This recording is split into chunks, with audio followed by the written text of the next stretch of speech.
Tenemos más noticias del ámbito local porque, como les veníamos diciendo hace algunos días, ya se ha abierto nuevamente la convocatoria para que participe en una nueva etapa de inscripción al FOMUVI, al Fondo Municipal de la Vivienda. Para contarnos un poco más al respecto, estamos con el director de Presupuesto y Recaudación, Silvio Ilarragorri. Muy buenos días, Silvio, ¿cómo estamos? Muy buenos días, ¿cómo les va? Buenos días para todos. Bien, muy bien. Se abre la semana que viene, a partir del lunes 2, esta nueva inscripción, pero tiene dos etapas diferentes. Tiene dos etapas, exactamente. Como bien decías vos, la semana que viene lo que va a suceder en realidad es, se abre la posibilidad para todos aquellos que ya formen parte del listado de FOMUVI de actualizar su información. ¿Qué cuántos son? 700 en este momento, digamos, inscriptos definitivos, ¿sí? Firmes. Ya descontado, por supuesto, los primeros 15 que fueron adjudicatarios en su momento. Bueno, esos por supuesto ya no tienen lugar en el listado y quedan 700 personas más o menos. ¿Y por qué tendrían que actualizar? ¿En qué casos hay que actualizar los datos? ¿Qué cambios? Bueno, eso es importante lo que me decís. No todo el mundo tiene que ir a actualizar sus datos. Aquella persona que entienda que su condición no ha variado, sencillamente no asiste y de ninguna manera va a perder su lugar en el listado. Tiene su listado, tiene su puntaje asignado y así va a seguir. Lo que nosotros decimos es que en este tiempo seguramente puede haber variado su condición de ingresos, seguramente puede haber variado su condición de ahorro, puede haberse modificado su grupo familiar, ¿sí? Bueno, cuando suceda alguna de estas cuestiones que hagan que, digo, bueno, lo que yo, mi condición de aquel momento no es la misma que la de hoy, lo único que tengo que hacer es acercarme desde el próximo lunes 2 y hasta el jueves 5 de mayo, de 8 a 17 horas de corrido, en el centro universitario, y de manera presencial se los va a atender y van a hacer la actualización de datos. A diferencia de la primera inscripción, que no fue presencial. La primera inscripción en realidad estábamos en plena pandemia, así que hicimos una preinscripción a través de un formulario web. El formulario en realidad es el mismo que vamos a seguir utilizando. Lo que sucede es que ya va a haber un operador que se va a encargar de ayudar a aquellos que se acerquen a llenarlo, a hacer la modificación de datos o a hacer la nueva inscripción llegado el caso. Eso en el caso de los que ya están inscriptos. ¿Y las nuevas inscripciones? Y las nuevas inscripciones la próxima semana, ¿sí? Desde el martes 10 de mayo y hasta el y hasta el viernes 13 de mayo inclusive, siempre en el mismo lugar, Centro Universitario, ahí en las calles Roja y Eva Perón. Y de 8 a 17 horas se presenta para hacer la incorporación al programa FOMUVI, ¿sí? Como lo hicimos en aquel momento.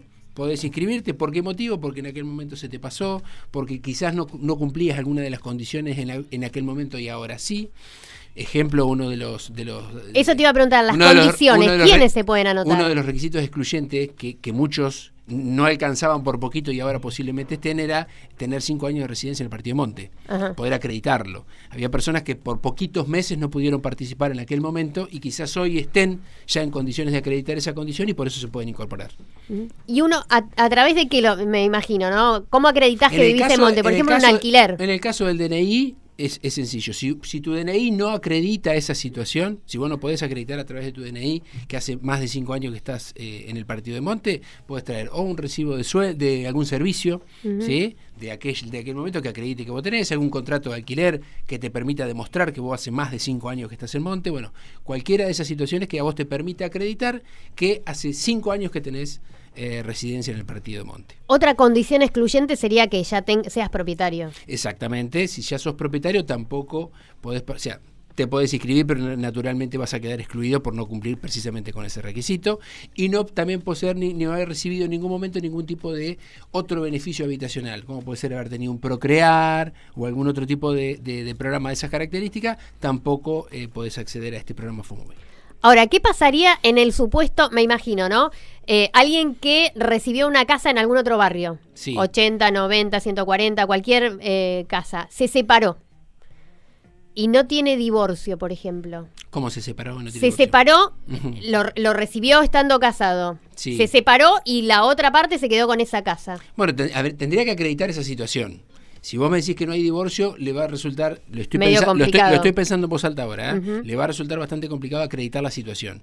Si él se presenta y logra acreditar esa situación, lo van a incorporar y se va a evaluar la situación, ¿sí? Lo que estamos haciendo acá es una semana de actualización de datos, una semana de inscripciones, después se hace una evaluación de toda esa información, el procesamiento para ver si se cumple, si no se cumple, se piden informes de dominio, se hace cruce de datos electrónico para ver si realmente lo que está declarando es efectivamente lo cierto, y después ya pasa, una vez que está depurado ese listado, pasa lo que nosotros llamamos un periodo de oposiciones. ¿Sí? Históricamente, cada vez que surge algún tipo de programa de esta característica, lo primero que se dice es, se la van a dar a los amigos, a los parientes de los funcionarios, siempre a lo mismo, etcétera, ya tiene. Ya lo sabemos. Bueno, entonces lo que yo te digo es, te doy la posibilidad, te presento cuál es el listado definitivo y vos tenés un tiempo determinado. Si vos entendés que hay alguna persona que por algún motivo que vos entiendas no puede estar formando parte de ese listado, te presentás, haces la denuncia, acreditás lo que vos decís que sería el incumplimiento y se evalúa la situación. Si efectivamente es así, se excluirá del listado a la persona denunciada. ¿Sucedió en la primera convocatoria? Muy poquitas, hubo muy poquitas oposiciones y en ninguno de los casos se pudo dar lugar a lo que se estaba planteando. Sí, pero no, prácticamente uno dice, va a venir todo el mundo a quejarse, y la verdad es que no. Lo hacen más a través de redes sociales que formalmente. Esa es la pura verdad. Veremos qué pasa en pero la realidad es que no. La oposición por lo general escribo en alguna red social algo y nada más que eso.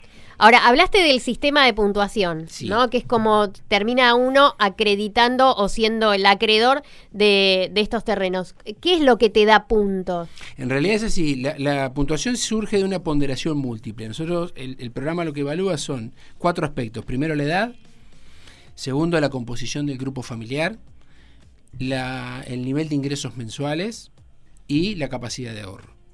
Esos 4 está tabulado y está escalonado y en función de dónde quedes en la tabla va sumando puntos. La sumatoria de toda esa ponderación te arroja un puntaje único. Suponte 330 puntos. Entonces vos formás parte del listado con 130 puntos. Obviamente, cuando llega el momento de empezar a adjudicar lotes, empezás por los que más puntaje tienen.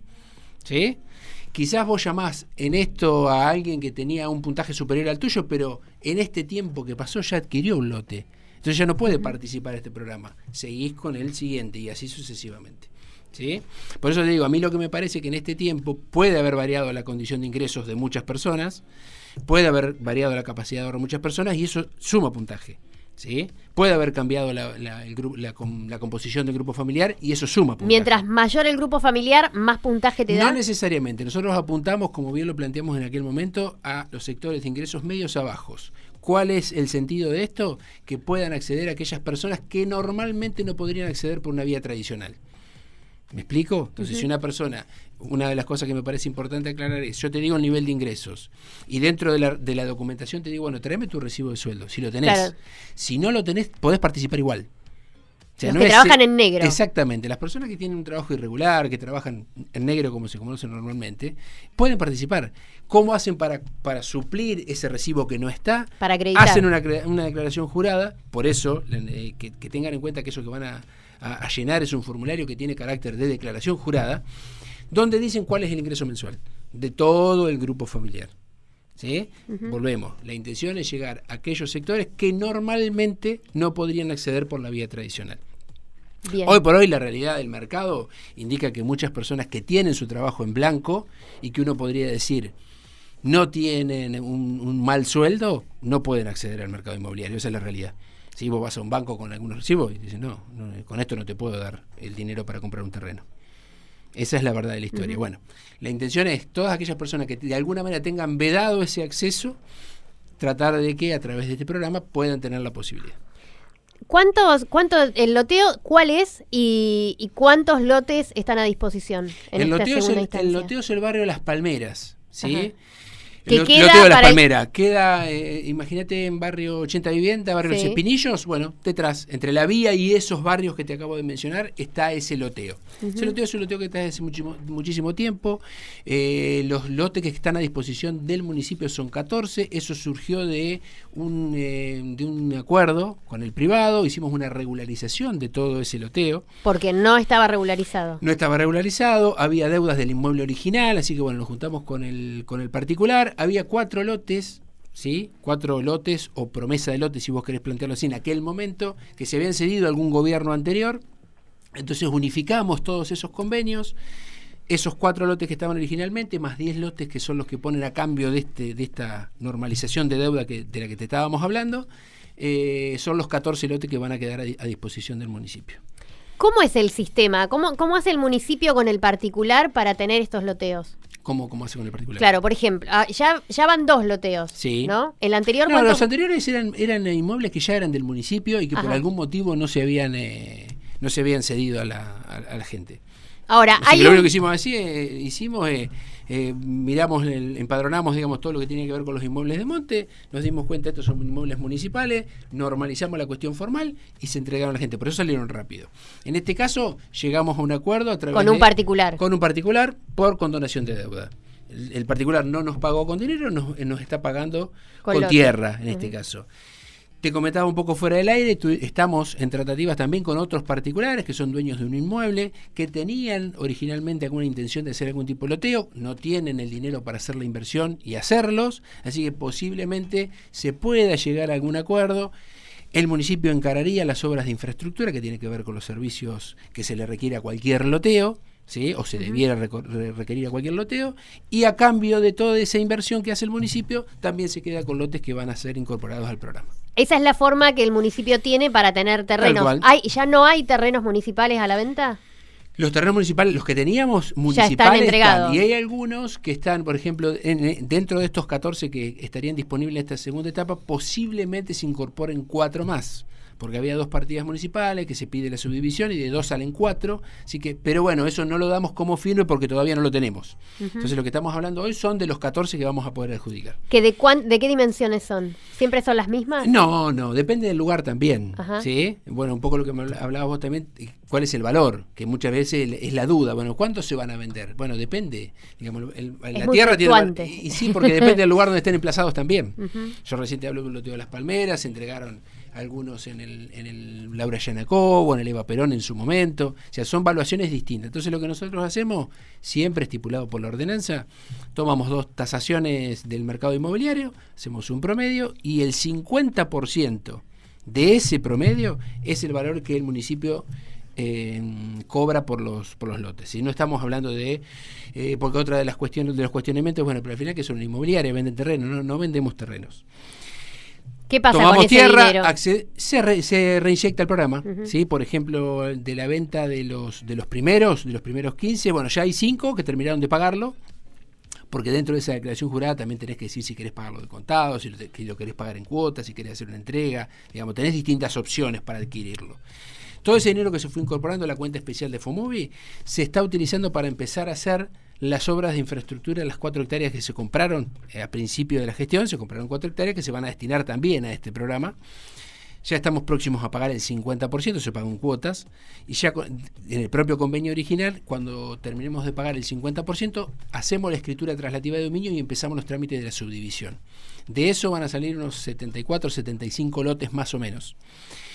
Buena parte de ese dinero de esos primeros terrenos vendidos se están utilizando para las obras en eso. O sea, nosotros pensamos el FOMUBI como un programa, en primer lugar, que llegue para quedarse, sí que esperamos y velamos porque cualquier gobierno que venga después del nuestro lo continúe. Porque aparte de la cuestión habitacional es un tema mundial, es un tema del país, es un tema de monte y es un tema que va a seguir. Nosotros ahora seguramente el próximo mes cuando tengamos el censo nos vamos a chocar con la realidad de todo lo que ha crecido monte demográficamente, que no lo tenemos en números pero nos damos cuenta día a día cuando salimos a caminar por la calle, y eso va a seguir sucediendo. Entonces la cuestión habitacional, ¿sí? La demanda habitacional va a seguir. Seguramente en esta primera etapa lo que queremos hacer es morigerar un poco el problema, pero no lo vamos a resolver, y mucho menos en una gestión. Entonces lo que nosotros pretendemos es que haya un programa municipal, sí, que el Estado municipal se aboque a atender esta cuestión habitacional a lo largo del tiempo. La única forma es instrumentarlo. Claro, porque la gente está fluctuando todo el tiempo, se está moviendo, más allá de que se sigan entregando y que sigan apareciendo propiedades, la gente se sigue mudando. Exacto, y hay gente Sucede que no vive en monte, vive. Sí. Bueno, la pandemia cambió muchísimo la cantidad de gente que vivía acá temporalmente y la que decidió vivir.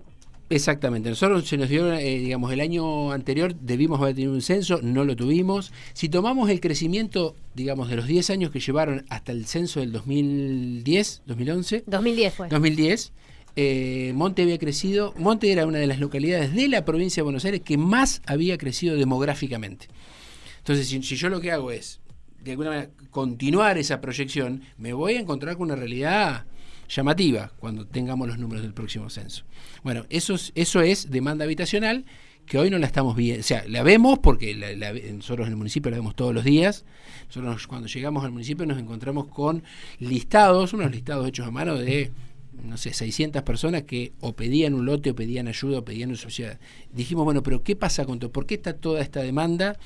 ¿Y de qué manera podemos avanzar para esto? Bueno, pensamos en esto. Teníamos dos problemas centrales desde el punto de vista, si querés, socioeconómico. El primero, la cuestión habitacional, y la segunda, que me parece que todos lo sabemos, es la generación de empleo. Entonces dijimos, bueno, si nosotros logramos que gente que no tiene acceso a la tierra lo tenga finalmente, seguramente vamos a traccionar la construcción, todos los servicios vinculados con la construcción. Entonces, de alguna manera, el programa servía para atender las dos cuestiones centrales a la vez. ¿Me explico? Estoy tratando de resolverlo, o ayudarle, mejor dicho, a resolver a un vecino su cuestión habitacional, y a su vez estoy generando un trabajo para un montón de gente que va a poder hacerle la casa a ese vecino. Hablando de servicios, este loteo, ¿con qué servicios va a contar? Con los servicios, con todos los servicios que tiene que contar cualquier loteo, digamos. Nosotros lo que le exigimos a cualquier loteador es, bueno, obviamente el alumbrado público, cordón cuneta, agua potable y cloacas. ¿Sí? Uh-huh. En el caso del barrio Las Palmeras todavía no tiene, porque uno de los cuestionamientos también era ese, todavía no tiene el servicio de voz porque APSA no tiene no le dio la factibilidad, pero el privado ya hizo la obra. Si la obra de agua y la obra de cloaca ya está hecha, cuando APSA otorgue el servicio, lo único que tiene que hacer el barrio es conectarse. Bien. Entonces, quienes tengan que cambiar algún tipo de datos desde el lunes 2 hasta el jueves 5. Y quienes Exacto. quieren inscribirse por primera vez, la otra semana. La otra semana, desde el martes 10 y al viernes 13, ¿sí?, de mayo, en todos los casos de 8 a 17 horas, en todos los casos en el centro universitario, y en todos los casos es presencial. Para ayudarlos un poco con la documentación... ¿Qué hay que llevar? Con la documentación es, obviamente, fotocopia del DNI, del titular y de todo el grupo conviviente. Uh-huh. Bueno, recibo de sueldo para el que lo tenga, no es excluyente. Aquel que trabaja en negro, que no tiene recibo, puede participar, que se acerque, que se inscriba. La negativa de ANSES, que es un trámite muy sencillo, que lo podés o bien pedirlo a la oficina de ANSES o lo haces directamente a través de la web, uh-huh, donde, bueno, dice qué tipo de beneficio de ANSES vos recibís, o si no recibís ninguno. En el caso de las personas que adjunten a alguno de los integrantes del grupo familiar con discapacidad, el certificado de discapacidad, ¿sí?, y solo eso. ¿Eso da un puntaje diferente, el tema del certificado de discapacidad? El certificado no. Si vos tenés, digamos, en la composición de tu grupo familiar, uh-huh, una persona con discapacidad, sí, sumás un puntaje diferencial. Uh-huh. Sí. Bien. Cualquier duda la consultan directamente con esta persona que va a estar encargada. Exactamente. Y si no, ya está el programa notificado en la web del municipio, se pueden acercar, hay distintos medios de contacto para hacer alguna consulta previa, si quieren hacerlo en estos días, antes de ir y demás, pueden hacerlo a través de WhatsApp, a través de un mail o a través de todos los medios de contacto que te otorga la web oficial del municipio. Y si hay algún vecino que tenga un loteo y que quiera lotear, uh-huh, ¿con quién tiene que hablar? ¿A dónde se acerca? Que se acerque al municipio, que haga el planteo, como pasó en esta oportunidad, digo, uh-huh, que ya que estamos hablando en este momento, y evaluamos la situación. No sé si va a poder hacer en todos los casos, pero bueno, estamos abiertos para eso. Digamos, hoy sabemos que para poder continuar con este programa necesitamos acceder a la tierra. El municipio no tiene tierras propias. La realidad es esa. De hecho, repito, la primera medida que se tomó en este programa fue comprar 4 hectáreas. Se compraron porque se pudieron comprar, porque se podían pagar en cuota, digamos, se dio, digamos, una condición muy particular. Si hoy el municipio tiene que salir a comprar 10 hectáreas y poner todo el dinero, seguramente no lo tiene. Lo tenemos para eso. Pero bueno, si podemos llegar a un acuerdo, ¿por qué no? La idea siempre es seguir incorporando tierras y, bueno, y que esa tierra vaya a la gente que lo necesita. Gracias, Silvio. Por favor, a ustedes.